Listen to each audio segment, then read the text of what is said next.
Assalamualaikum warahmatullahi wabarakatuh. Perkenalkan, nama saya Mariatul Kiptiah dari MN17H, perwakilan dari kelompok teori pengambilan keputusan yang beranggotakan Anissa Fitri dari MN17G dan Ajis Muslim dari MN17G. Di sini kami mengambil produk Kospel, yaitu cookies with potato sparkle. Jenis usaha yang kami buat yaitu usaha dagang atau fokusnya pada jenis makanan kue kering. Adapun untuk pembagian tugas dalam kelompok ini, pertama saya Mariatul Kiptiah bertugas dalam pengumpulan data, hasil mencoba keputusan beresiko, membuat tabel dan hasil, kemudian presentasi PPT. Adapun rekan saya, Anissa Fitri, bertugas dalam menganalisis data, hasil mencoba keputusan beresiko, penjelasan poin A, membuat PowerPoint. Dan yang terakhir, Ajis Muslim bertugas dalam pengambilan keputusan, identifikasi masalah, penjelasan poin C, dan mengedit video. Adapun tujuan dari teori pengambilan keputusan yang kami buat yaitu untuk mengidentifikasi permasalahan yang terjadi pada UKM Kospel. Dan yang kedua, membuat alternatif keputusan dari permasalahan. Dan yang terakhir, melakukan analisis pengambilan keputusan dalam kondisi yang beresiko. Berikutnya ada identifikasi masalah dari teori pengambilan keputusan yang kami buat. Yang pertama, keterampilan dalam menggunakan alat dan pencampuran bahan yang masih kurang, sehingga produk yang dihasilkan masih tidak sesuai. Yang kedua, kesulitan dalam pemasaran yang menjadi penghambat jalannya usaha, karena masih banyak konsumen yang belum mengenal produk Kospel. Dan yang ketiga, kurangnya kerjasama antar tim untuk mengembangkan usaha Kospel ini. Dan yang terakhir, tim usaha yang masih kurang dan belum berpengalaman. Berikutnya ada pengumpulan dan analisis data dari teori pengambilan keputusan yang kami buat. Yang pertama, kami menggunakan teknik pengumpulan data kualitatif, di mana teknik ini dilakukan dengan cara observasi dan wawancara, dengan mengambil secara langsung objek atau fenomena yang terjadi di lapangan untuk melengkapi data-data yang diperlukan sebagai acuan yang berhubungan dengan usaha yang akan dijalankan. Dan yang kedua, menggunakan analisis data, di mana dalam penelitian ini kami mengumpulkan data-data atau informasi mengenai usaha kami melalui data-data yang dihasilkan dari proses observasi dan juga wawancara kepada beberapa responden mengenai produk Kospel.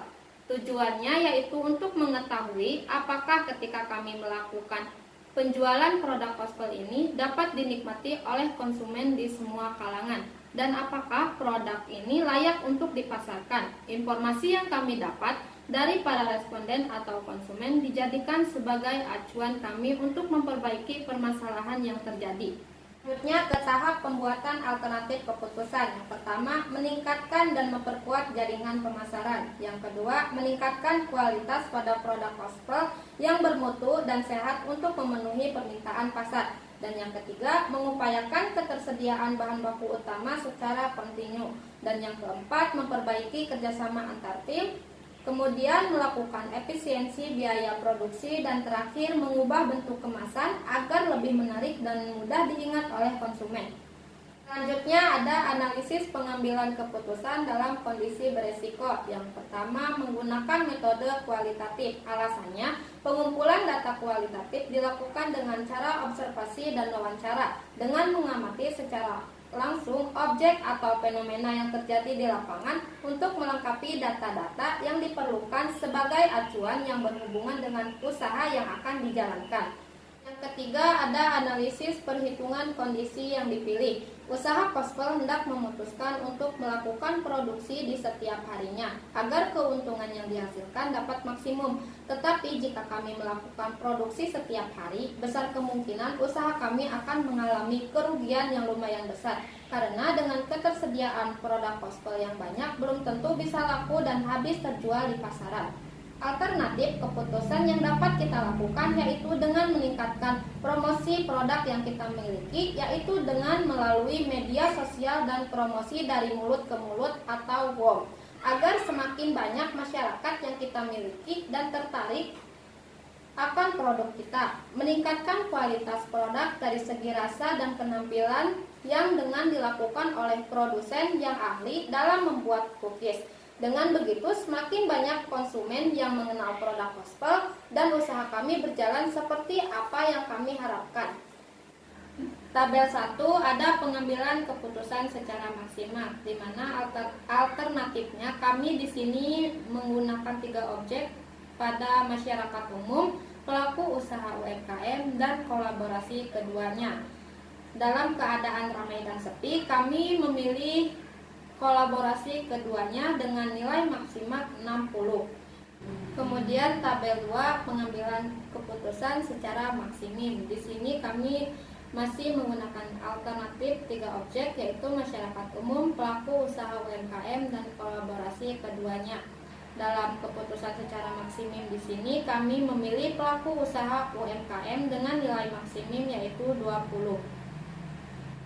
Kemudian tabel 3 pengambilan keputusan secara minimaks. Alternatifnya masih sama, yaitu masyarakat umum, pelaku usaha UMKM, dan kolaborasi keduanya. Di sini kami mengambil alternatif kolaborasi keduanya dengan nilai minimaks 60. Kemudian tabel 4 pengambilan keputusan secara levelized. Alternatifnya masih sama, yaitu masyarakat umum, pelaku usaha UMKM, dan kolaborasi keduanya. Pada alternatif masyarakat umum, cookies dalam keadaan ramai terjual 50 dan dalam keadaan sepi terjual 25. Adapun hasil levelized-nya yaitu 50 ditambah 25 dibagi 2 sama dengan 2,5. Kemudian pada alternatif pelaku usaha UMKM, cookies yang terjual dalam keadaan ramai sekitar 40 dan dalam keadaan sepi sekitar 20. Adapun hasil dari levelized-nya masih sama, yaitu 40 ditambah 20 dibagi 2 sama dengan 30. Adapun dalam alternatif kolaborasi keduanya, cookies dalam keadaan ramai bisa terjual sampai 60. Adapun dalam keadaan sepi terjual 30. Untuk hasil levelized-nya itu masih sama, yaitu 60 ditambah 30 dibagi 2 sama dengan 45. Untuk pemilihan keputusan secara levelized ini kami mengambil alternatif dari kolaborasi keduanya, yaitu nilai levelized sebesar 45.